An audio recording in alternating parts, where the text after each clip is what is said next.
Saint-Pétersbourg, fenêtre russe sur l'Occident, est à 1000 km de Kiev.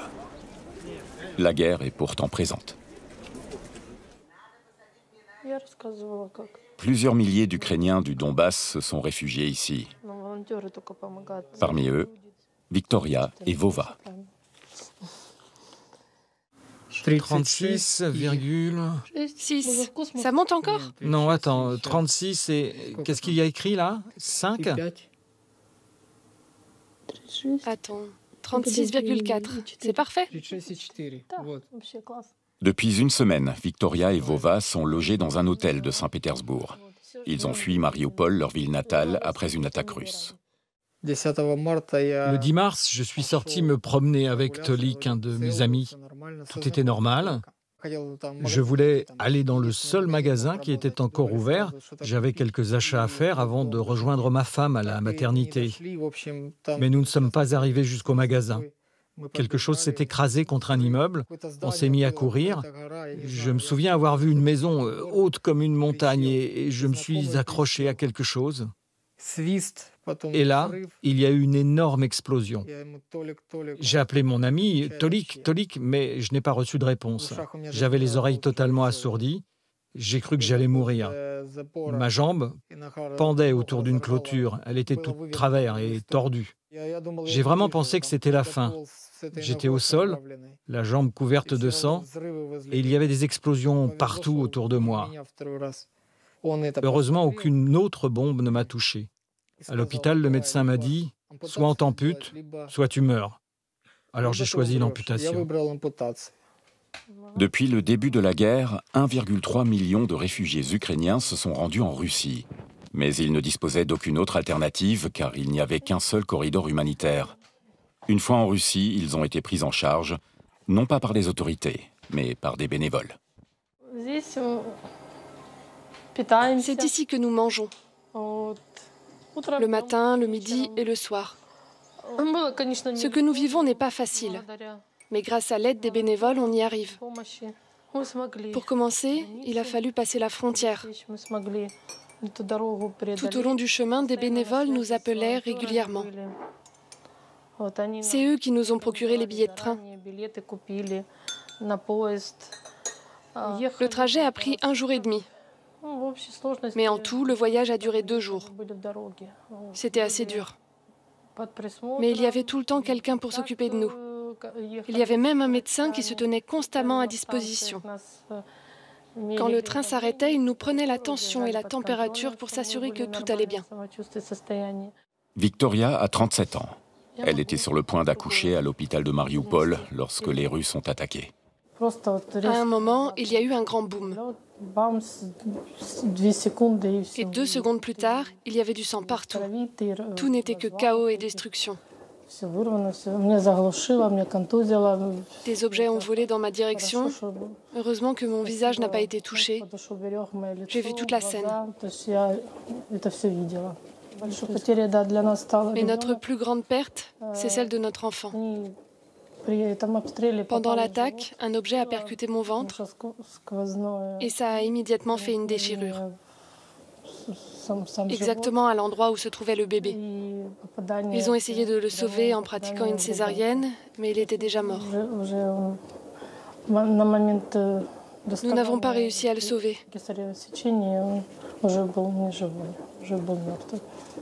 Ce souvenir me poursuit sans cesse. Je n'arrête pas de repenser à cet endroit et à cet instant.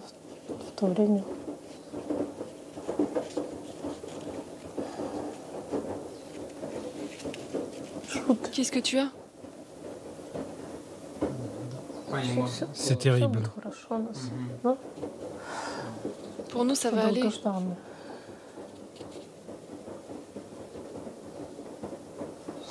Mais ce bébé, on l'espérait tant. Victoria et Vova sont détenteurs de passeports ukrainiens. Cela leur donne le droit de séjourner en Russie malgré la guerre. La Russie propose aussi un passeport russe aux Ukrainiens.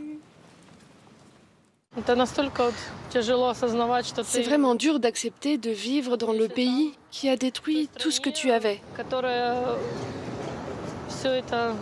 et qui t'a fait autant de mal. Moi, je veux aller me faire soigner à l'étranger. Oui, je pense qu'à l'étranger, tout s'arrangera. Mais pour le moment, il faut attendre. Et il faut que je reprenne des forces. Il faut attendre que les blessures guérissent. Après, on aimerait aller en Europe. Quand tu sais que quelque chose de positif t'attend, tu guéris plus vite. On a retrouvé l'espoir et on croit à un nouveau départ. Je suis sûre qu'en Europe, tout va s'arranger. Dès que Vova sera en mesure d'entreprendre un voyage un peu plus long, le couple a prévu de se rendre en Allemagne via l'Estonie.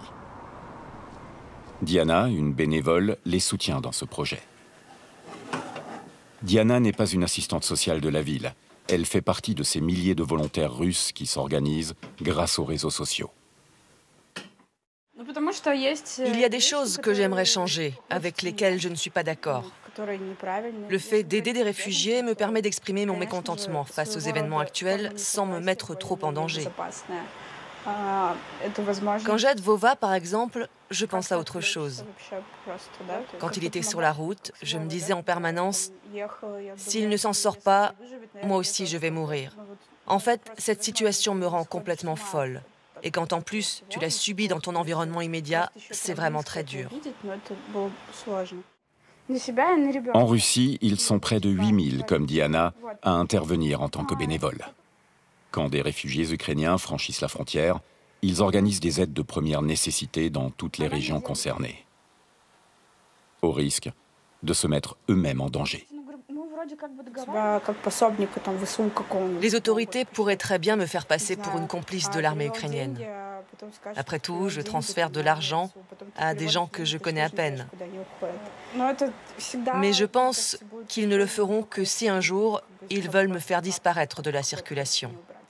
Ce travail n'est pas illégal, mais de nombreux bénévoles font l'objet de menaces et d'agressions. D'autres sont condamnés à des amendes ou à des peines de prison pour motifs souvent fallacieux. Personne n'est encore venu m'arrêter. Tant qu'ils ne viennent pas chez toi, tu es en sécurité. Mais le jour où ils débarquent, il n'y a plus rien à faire.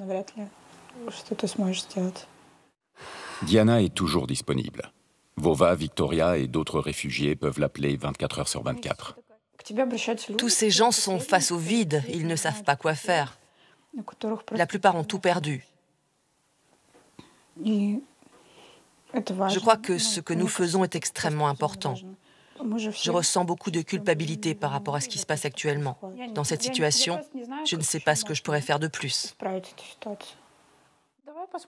Vova a des questions sur les modalités de sortie du territoire russe.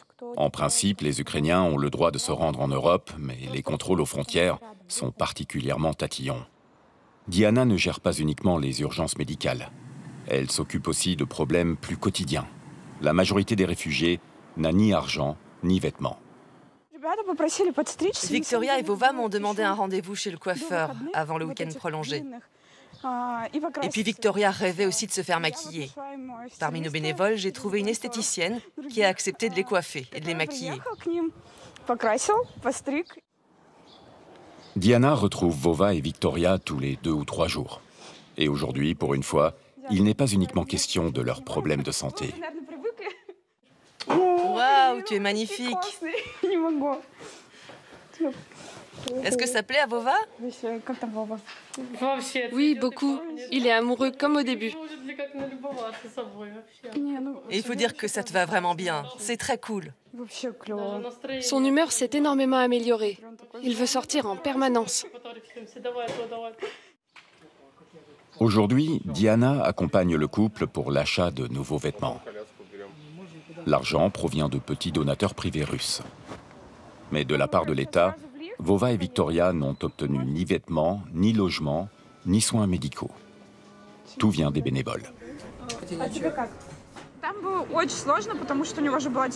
La situation de Vova a été particulièrement compliquée.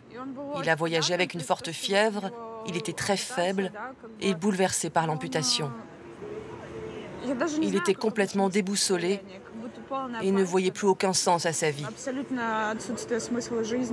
J'ai eu de longues discussions avec lui pour lui dire que la vie continuait et qu'un jour il pourrait de nouveau travailler et gagner de l'argent. Il avait aussi très peur que sa relation avec Victoria ne s'arrête. Mais moi aussi, j'ai peur que les autorités viennent m'arrêter pour ce que je fais. La Russie est dans une situation catastrophique. Quelques jours plus tard, le grand moment est arrivé. La fièvre de Vova est retombée et les bénévoles ont fixé le transport vers la frontière estonienne à aujourd'hui. Diana n'est pas présente. Une équipe de tournage de l'opposition filme également leur départ. Je me sens bien. On sait qu'en Europe, on va nous aider et que les choses vont s'améliorer. Vova va s'en sortir. Si on a peur, je ne sais pas. Tu as peur? Non, pas pour le moment. On n'a pas peur.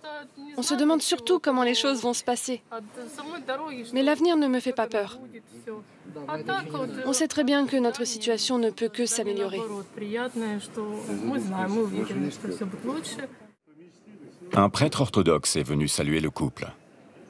Le voyage de 3 heures jusqu'à la frontière estonienne a été organisé par les bénévoles russes. Ensuite, leurs collègues européens prendront le relais. L'horizon de Victoria et de Vova s'éclaircit. Une partie de leur famille est toujours dans le Donbass, mais eux prennent l'avion pour Berlin via Tallinn. Leur statut de réfugiés de guerre les autorisera à rester en Allemagne dans un premier temps. Pour Victoria et Vova de Mariupol, c'est le début d'une nouvelle vie.